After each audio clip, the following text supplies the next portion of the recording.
Okay, here it is, as promised. My my 2010 Honda Elite.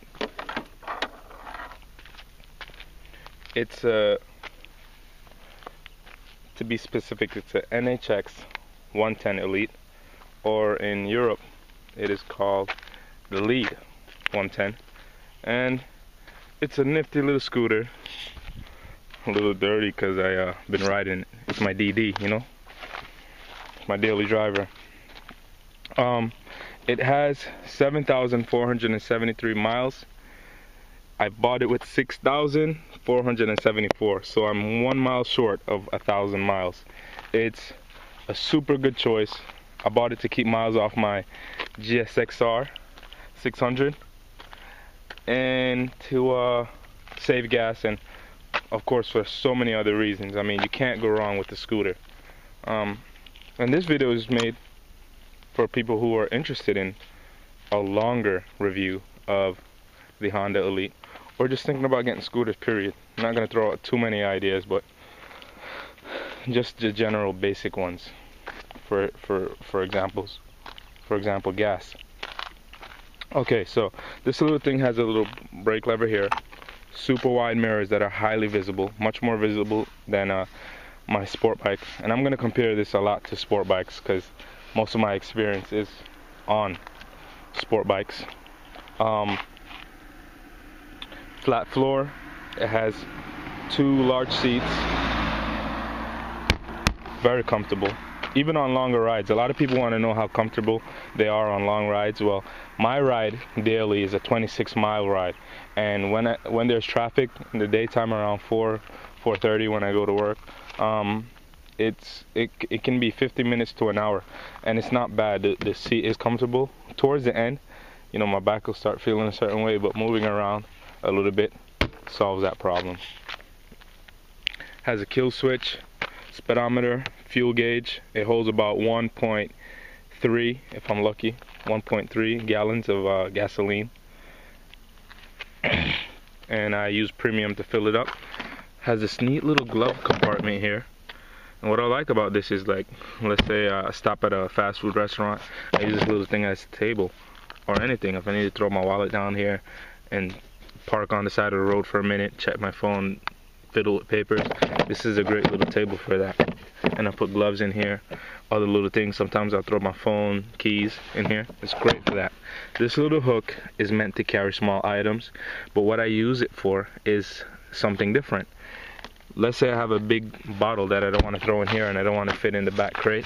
What I'll do is I'll take that bottle and put it in a bag, let's say a bleach bottle or a bottle of milk or water or juice or something like that, and I'll use this just to kind of keep the bottle and the bag from sliding too far. Has this little seat latch. You press it to open up the back case here, and let's see what I have in here. Alright, cool. I have my bag, my book bag for school. I have my highly reflective vest because it rains a lot here in Florida, literally almost every other day. And you want to come to Florida to live, right? And my rain gear. I could not carry this around on my Gixxer. This is why I love this scooter. So if it ever starts raining, I just pull over and throw on that rain gear. And if you're thinking about getting a scooter, or even a motorcycle at all, it's not bad riding in the rain, you know. People make it worse than it actually is. Just be safe, drive cautious, and buy your rain gear, you know. Buy it a little bit larger than you would, let's say, a normal jacket, because you want it to fit over your jacket and fit over your pants. The biggest thing with the scooter right now really is not really the rain. I don't mind the rain too much. It's the cold, because it's not like my sport bike. You know, I can duck down on the Gixxer and just kind of let a lot of that wind pass me, and it's the wind that makes it really cold. So I duck down on the sport bike. No, most of that wind just goes right over me, but on this, I'm sitting upright and a lot of the wind is hitting me. I don't have the available windscreen. I wish I did. And it's the cold, and you really have to dress for it. You have to take time out, you know, wear underpants, wear undershirts, get a scarf or a ski mask. Those work great under your helmet. And wear it like that. I want to talk about the front here. The headlight. I love this headlight. It's a regular headlight, similar to what you would put in your car. and it's super bright. The low beams are great. They're not the best, but they're comparable to a single beam headlight in a car. The high beam is where this headlight is really great. It really works. The high beam is probably better. Yes, probably better than the one on my GSX-R. I'm not sure if I talked about the handbrake already. That's good for hills, or if I'm stopped on a hill and I don't feel like, let's say I'm waiting at a really long red light, or I'm just at a hill waiting, you know, taking a breather from riding. That's great for that. I don't have to hold up the scooter. Just put on the little parking brake. What else? I believe that's it. It's very easy to work on. Very cheap maintenance-wise. Much cheaper than my Gixxer. Here in America, these tires are, I think they're about 110 for the set, which is quite expensive when you compare it to the prices of European scooters. But it is still about $300 cheaper than a set of tires on my Gixxer. Alright, another little cool feature that this thing has is the ignition lock. Do that, use this little thingy here, and you open it. Keeps people from messing with your scooter. Really love that. Oh, and the best thing about this scooter is, can you see that there? Yes, it's a Honda. Please don't buy anything that's not Japanese. I mean, let me rephrase that. Don't buy anything Chinese. You can get Taiwanese, Japanese, Italian, but please don't buy Chinese. It's crap, and it'll leave you on the side of the road. And when you're driving, when you're only riding on two wheels and you're open to elements, don't get something that's gonna leave you stuck on the road. Right?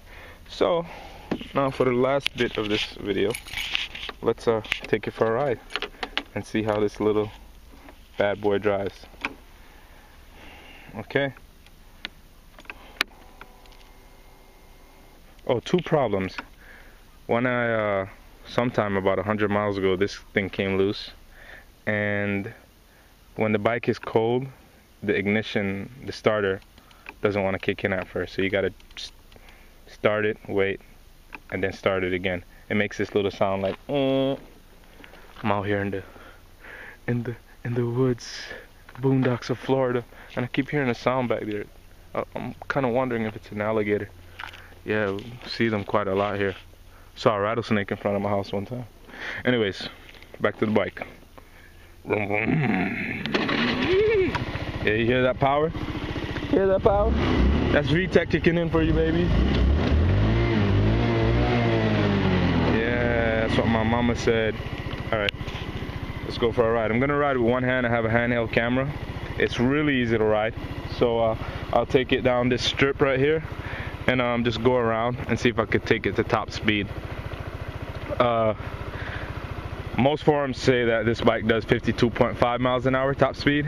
Mine does not. Mine only does 49. I don't know if I'm heavier or what. It could be because I'm a heavier guy. This is why I get on the lower side of the MPG range, which is about, I think, 85, 90. You know, a lighter person could probably get 100. So I'm gonna ride it around and take it to top speed. Here we go. Look, chap. Cherry old mate. Alright, alright. Stick to the left side. I see what you're doing. I see what you did there. Alright. Good eye, mate. Let me tell you a story, right? So I was with my mate at a bar over in Surrey, and I walked up to this cute little lady and I said, hello, how you doing? Can I get your name and your number? And she goes, she slaps me, right? And I just fall to the floor. So I get up and I say, whatever. So her boyfriend comes to me and says, hey mate, you trying to make to my old girl? And I'm like, look, whatever you're doing, just leave me alone, alright? I gotta get back to Surrey. Kidding, lying. Back to the scooter. Yeah,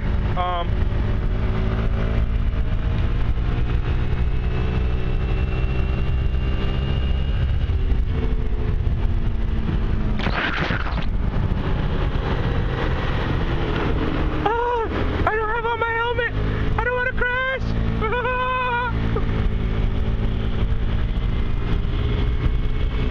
Alright, top speed run. Speed limit is 90 miles an hour on the street, so don't worry about cops.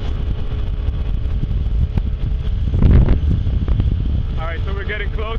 Most of that noise that you're hearing is not the bike. It's actually wind. It's very quiet.